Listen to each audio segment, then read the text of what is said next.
자, 이제 부가가치세 계산 문제 풀어보도록 하겠습니다. 73번부터 나오죠, 계산 문제가. 부가가치세 계산 문제는 되게 수월하게 풀렸을 거예요. 엄청 난이도가 낮았거든요. 예년에 비해서 난이도가 낮은 편으로 출제가 됐습니다. 법인세 계산 문제가 조금 난이도가 이번 연도에는 있었고, 부가가치세 계산 문제는 그렇게 어렵지 않았고요. 뭐 소득세 같은 경우에는 한 중 정도, 난이도가 중 정도고, 약간 부가가치세는 한 하 정도라고 보여지고요. 법인세는 약간 또 난이도가 있었죠. 자, 이제 풀어보도록 하겠습니다. 73번. 자동차용 배터리 소재 제조업을 영위하는 일반 과세자인 주 세무의 2021년 1기 예정신고 기간 자료고요. 주 세무의 2021년 제1기 예정신고 기간의 과표 얼마냐? 자료 금액에는 부가세가 포함되어 있지 않다고 되어 있습니다. 1번 양가로 제하의 공급으로 인해서 거래처로부터 매출 할인과 애누리액 20만 원 차감 후 연체이자 10만 원을 포함한 현금 500만 원을 받았다라고 되어 있죠. 자, 매출 할인하고 애누리 요거는 차감이 돼야 되는 거니까 차감된 거는 잘 된 거예요. 다만 연체이자는 돈만 받은 케이스죠. 요거는 물건값으로 받은 게 아니라 돈만 받은 거라서 제외를 해야 됩니다. 포함하지 말 것에 연체이자가 있죠. 그래서 현금 500만 원에서 10만 원 빼고 490만 원에서 출발하시면 돼요. 500 연체이자 포함되어 있으니까 빼야 되겠죠. 여기서 출발하시고요. 이번 양가로의 2월 15일 날 미국의 유사와 신용장 방식에 의한 수출 계약을 체결하고 2월 15일에 선적했고요. 선적일이 2월 15일 체크하셔야 되겠죠. 수출 계약 대금은 5,000달러고 2월 10일에 선수금 2,000달러를 수령하여 2월 12일에 200만 원으로 환가했으며 자, 외화 대가를 받은 케이스죠. 그러면 공급 시기부터 파악하고 시작하셔야 돼요. 공급 시기가 수출이니까 2월 15일이 되는 거고요. 2월 15일 선적일.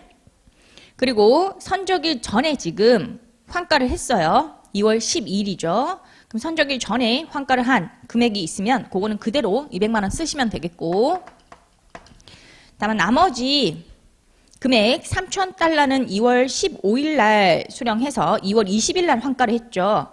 그럼 2월 15일 선적일 이후에 환가가 된 부분이니까 2월 15일 공급 시기의 환율로 환산하셔야 돼요. 환산. 그럼 3,000달러 같은 경우에는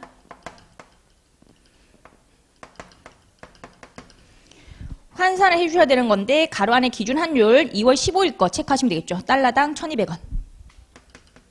이것도 앞에 1,000단위 뒤에 1,000단위 생략하면 100만 단위가 되거든요. 조금 간편하게 적은 거예요. 여러분들은 오류가 나지 않으려면 원 단위로 계산하세요. 원 단위로. 그게 좋습니다. 저는 편의상 그냥 앞에 1,000단위 뒤에 1,000단위 생략해서 100만 단위가 나오게 이렇게 하면 360만 원 나오겠죠. 그럼 200만 원 합쳐가지고 560만 원 이렇게 나오고요. 요거는 여러분들은 원 단위로 하세요. 아시겠죠? 아니면 괜히 오류가 날 수가 있으니까요. 안전한 방식이 원 단위로 하는 게 제일 안전합니다. 2차 시험도 마찬가지예요. 2차 시험도 원 단위로 계산하시는 것이 제일 안전하거든요. 저는 편의상 강의를 하는 목적으로 이렇게 적은 거고요. 자, 그 다음에 3월 5일 날 시가 400만 원에 제품을 판매하여 현금 380만 원과 자기 적립 마일리지 20만 원으로 결제를 받았다고 되어 있네요. 자, 자기 적립 마일리지는 깎아준 개념이죠. 애누리 성격이에요. 요거는 깎아준 거니까 빼고요. 현금 380, 그거만 넣으시면 되겠네요. 380이 과세 표준에 들어오는 금액. 자, 그 다음에 4번 양가로의 사업을 위하여 대가를 받지 않고 거래처 A사에게 제품을 견본품으로 제공했다. 자, 견본품 뭐 시가 나오고 원가 나오는데 견본품이 나오면 대가 받았는지 안 받았는지 그거 체크하는 게 가장 중요해요. 지금 대가를 받지 않았다고 했으니까요. 사업상 증여로 보지 않죠. 그래서 제 공급이 아닙니다. 견본품은 요거는 과표가 없고요. 그럼 끝났네요. 견본품은 혹시라도 대가를 받았다고 나오면 유상 공급, 실제 공급인 거니까 그때는 과세 표준에 넣어 주셔야 돼요. 여기서는 대가를 받지 않고 제공한 거니 과표가 없고요. 계산해 보시면 1,430만 원, 이게 과표가 되죠. 뭐 어렵지 않게 풀리는 문제였습니다. 그 연체이자는 일반적으로 뭐 제품 매출액에 포함이 안 되어 있는 케이스가 주로 나왔어요. 원래는. 그럼 포함이 안 되어 있으면 뭐 빼거나 하실 필요 없어요. 매출액에서 출발해서 우리가 가감 조정해서 요 과표를 구할 건데 일반적으로 매출액에 연체이자가 포함되어 있지 않고 뭐 기타 수익이 잡혀 있다든지 그러면 빼거나 하시면 안 돼요. 요 빼는 조정을 한 이유가 현금 수령액 500 안에 포함되어 있어가지고 뺀 거고요. 그러니까 뺄지 말지는 여기에 포함되어 있는지 포함되어 있지 않은지 그거부터 파악하고 결정을 해주셔야 돼요. 자, 그 다음에 74번 문제 풀어보죠. 이것도 뭐 매번 나오던 문제 유형이죠. 일반 과세자인 주세무는 건물 기계에 토지를 6,948만 원에 일괄 양도를 했대요. 부가가치세는 제외된 일괄 양도가가 제시가 된 거고요. 건물 기계 토지 각각의 실질 거래가액은 불분명하고 인도 시점에 매각 대금을 전액 수령하였고 각 자산의 관련 자료는 다음과 같으며 감정평가 가액은 불분명하대요. 건물에 대한 과표를 물어봤습니다. 건물 것만 물어봤고요. 지금 토지, 건물, 기계를 일괄 양도했는데 토지의 공급은 면세가 될 거고 건물의 공급, 기계장치 공급, 그게 과세가 될 거예요. 그리고 지금 문제 서문에서 일반 과세자라고 표현되어 있거든요. 겸용사업자는 아니에요. 공통사용자는 없는 문제고요. 건물 기계가 과표에 들어와야 되는데 지금 보시면 실거래가 불분명하면 법정 기준에 따라서 안분해야 되잖아요. 법정 기준 같은 경우에 제일 첫 번째 순위가 감정평가 가액 비율인데 그게 없다고 했으니까 두 번째 순위 기준시가 비율, 세 번째가 장부가, 네 번째가 취득가 비율이죠. 기준시가 같은 경우에 건물하고 토지는 문제 자료에 제시가 되어 있지만 기계장치가 기준시가가 없죠. 그러면 3순위 장부가 비율로 먼저 안분을 한 후에 기준시가가 있는 자산은 2차적으로 기준시가 비율을 적용해서 안분해야 되죠. 2차 안분까지 가는 문제예요. 부가시세 제외 2차 안분. 일단 기준시가가 없는 자산부터 계산을 하시고요. 그 다음에 기준시가 있는 자산을 계산하시는 게 좋습니다. 자, 기계 같은 경우에는 전체 일괄 공급가 6,948만 원에서 출발하시고 곱하기 자, 장부가 비율이에요. 장부가 전체 합쳐보세요. 건물 3,300, 기계 990, 토지 1,500이죠. 전체 합쳐보시면 5,790만 원이 나올 거고요. 여기서 기계장치 장부가 990만 원이 차지하는 비율 요걸 적용하시면 돼요. 그러면 얼마가 나오냐면 1,188만 원 요게 나오고요. 그럼 6,948만 원 일괄 공급가에서 얘를 갖고 와서 빼주시면 토지 건물 부분이 나오죠. 1,188만 원. 그 중에서 건물을 발라내는 거예요. 토지는 면세니까 과표에 들어올 게 없죠. 건물 같은 경우에 기준시가 비율 요걸로 안분을 해야 되겠죠. 기준시가는 건물 2,200, 토지 1,400 합쳐보시면 3,600이고요. 그 중에서 건물이 차지하는 비율 2,200 그렇게 하면 건물 금액이 나옵니다. 건물 금액이 계산해 보시면 3,520만 원 나오죠. 답은 요걸 물어봤어요. 건물만 물어봤거든요. 기계하고 건물 합쳐버리시면 안 돼요. 전체 과표를 물었다면 기계 건물을 합쳐서 답을 해야 되겠지만 여기서는 건물만 물어봤으니까 답은 3,520. 동그라미 1번에 답이 있습니다. 이렇게 계산해 주시고요. 요거는 문제 유형이 뭐 정해져 있어가지고 전혀 어렵지 않았죠. 1차적으로는 기준시가가 모든 자산에 대해서 있는 게 아니니까 장부가 비율을 적용해서 1차 한분을 하고요. 그 다음에 기계장치 결정되면 이걸 빼가지고 2차 한분이 들어가는데 토지 건물은 기준시가가 있었으니까 기준시가 비율 그걸 적용해서 2차 안분을 해주시면 되는 부분.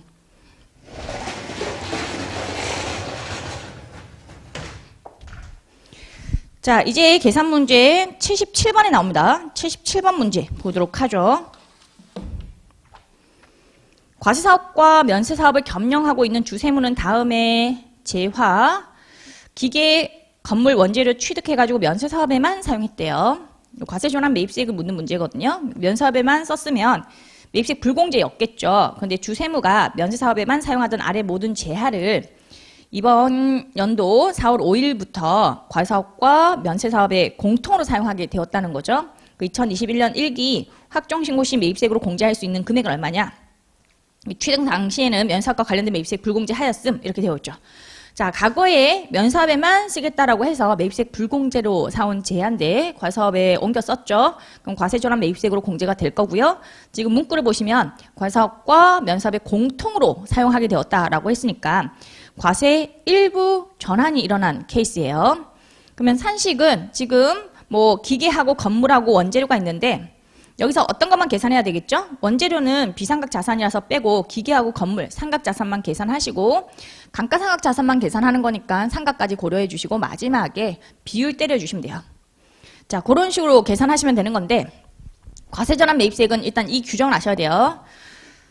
얘는 비상각 자산하고 상각 자산이 있으면 비상각 자산은 계산하지 않아요. 과세전환 매입세액을 상각 자산만 계산하는 거니까 원재료 같은 게 있으면 그거는 계산을 안 한다라는 거 주의해서 문제를 푸셔야 되겠고 또 예정신고분이 나오면 예정신고 때는 과세전환 매입세액 공제를 해주지 않고요. 조금 미뤘다가 확정신고 때 해주는 거니까 요 확정신고 때에도 여러분들이 상각자산 그것만 잘 발라내가지고 계산해 주셔야 돼요. 확정신고 시인지 예정신고 시인지도 파악이 들어가야 된다는 거죠.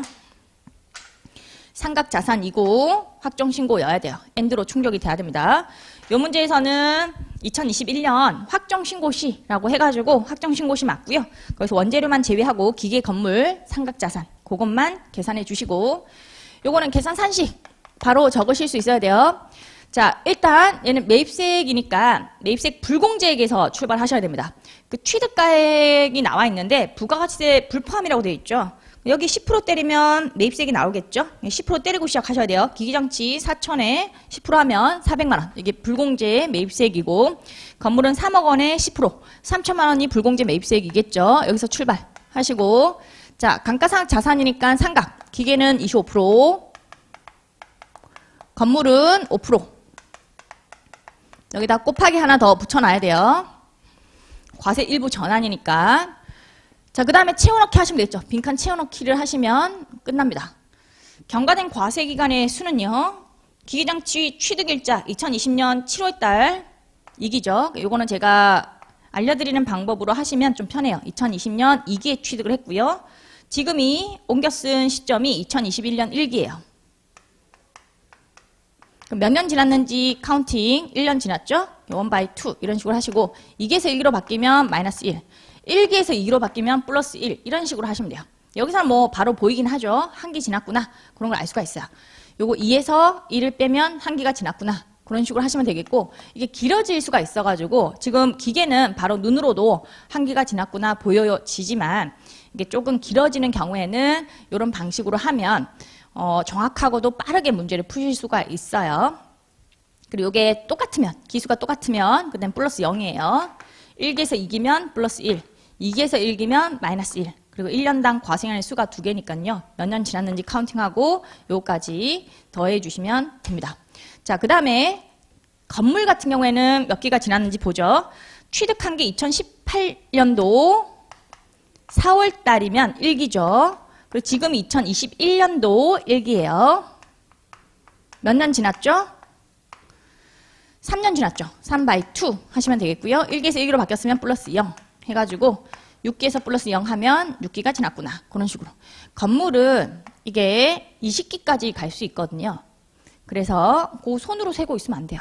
너무 느리죠. 이렇게 좀 왁구를 잡고 틀로 문제를 푸시면 빠르고 정확하게 푸실 수 있습니다. 자, 그 다음에 요 곱하기 뒤에 비율을 적용하셔야 되겠죠. 이때 비율은 단기 비율 적용해요? 직전 비율 적용해요? 자, 과세전환 매입세액이든 면세 일부 전용이든 둘 다 단기 비율 적용합니다. 단기 비율. 이건 단기 초부터 옮겨 쓰기 시작했다. 뭐 이런 개념이거든요. 과세기간 도중에 옮겨 쓰면요. 단기 초부터 옮겨 쓰기 시작한 거고 직전에는 어차피 면사업에만 썼으니까 직전 비율이 여기서는 의미가 없어요. 직전에는 면사업 100% 쓰고 단기 초부터 옮겨 쓰기 시작한 거니 단기 비율이 의미가 있는 비율이고요. 그런데 공급가액 비율 같은 경우에 지금 어떻게 나와 있냐면 단기께 나와 있긴 한데 1월 1일부터 3월 31일까지 4월 1일부터 6월 30일까지 나눠서 나와 있죠. 전체 6개월치로 비율 적용해야 되는 거니까 합쳐보세요. 일단 6개월치 전체 합계가 1기 예정신고 분이 20억 그리고 뒷부분 과세기간 최종 3월 분이 30억 해가지고 분 뭐에 올게 50억이죠. 50억. 그 분자에 올 거는요. 과세 사업에 전환을 한 거니까요. 과세 비율 적용하셔야 돼요. 면세 비율 적용하시면 안 돼요. 그래서 과세 사업의 공급가액 1기 예정신고분이 15억 그리고 나머지가 또 15억 해가지고 30억이죠. 그럼 60%가 나오겠네요. 요거 때려주시면 돼요. 이게 혹시라도 5% 미만이었다라고 하면요. 옮겨 쓴 거 없는 것으로 보자. 매입세 공제액은 0이 되는 거고요. 지금은 60%니까 바로 적용을 해 주시면 됩니다. 그럼 기계가 금액이 얼마가 나오냐면 180만 원 나오고요. 건물은 계산해 보시면 1260만 원 나와요. 그럼 합계를 해보시면 1440만 원. 이게 과세전환 매입세액으로 공제될 금액이죠. 이게 답입니다. 할 수 있겠죠. 이것도 뭐 원래 기존에 나오던 유형하고 똑같죠. 78번 문제 보죠. 통조림 판매와 과일 판매를 겸용하고 있는 주세무라고 되어 있죠. 통조림 판매가 과세 사업이고 과일 판매하는 거 요 미가공 농산물이죠. 면세 사업이죠. 2019년 10월 1일 공통 사용하는 사업용 건물 1억 1천만 원 부가세 포함이라고 되어 있고요. 요거에 매입을 했고요. 각 과세 기간의 수익 금액이 다음과 같을 때 2021년 1기 납부 환급세액 재계산으로 인해서 가산하거나 차감할 세액은 당 통조림 판매 부분과 과일 판매 부문의 건물 사용 면적은 구분되지 않는데요. 건물은 사용 면적이 구분되면 그게 실질 기속이라 가지고 사용 면적 비율을 적용하는 건데 그게 구분되지 않는다고 했으니까요. 공급가액 비율을 적용하셔야 되겠고요. 요 납부 환급세액 재계산을 물어본 거죠. 결과적으로 요 면세 비율을 먼저 산정하시고요. 면세 비율이 증가되면 결과적으로 납부세액의 가산 효과가 있거든요. 부호가 동일하기 때문에 면세 비율로 산정을 해서 납부 환급세액 재계산의 효과를 보시는 게 좋아요. 면세 비율이 증가하면 납부세액의 플러스, 면세 비율이 감소하면 납부세액의 마이너스 그런 조정을 해주시면 되겠고 일단 5% 이상의 증감이 있어야지만 재계산을 하는 거니까 따져보면요. 지금 면세 비율 계산해 보시면 돼요. 전체 합계에서 과일 공급가액 이 차지하는 비율 그걸 때려보시면 2019년 2기가 40%, 2020년 1기가 50%, 2020년 2기가 54%, 그리고 2021년 1기가 47%가 되겠죠. 전체 1억이니까 1억 중에 4천만 원, 1억 중에 5천만 원 이런 식으로 비율 산정한 겁니다. 이때는 5% 이상의 증감이 있으니까 납부 환급세액 재계산을 했겠네요. 그런데 이때는요. 4%밖에 증가하지 않았죠. 납부 환급세액 재계산을 하지 않았을 거예요. 안 했으면 이거를 뭘로 바꾸죠? 50%로 바꿔주셔야 되겠죠? 재계산이 안 들어갔으니까.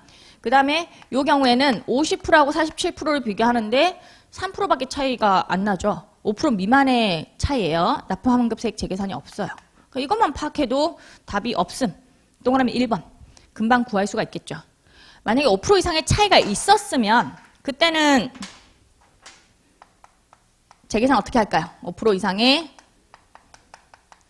차이가 있는 경우 산시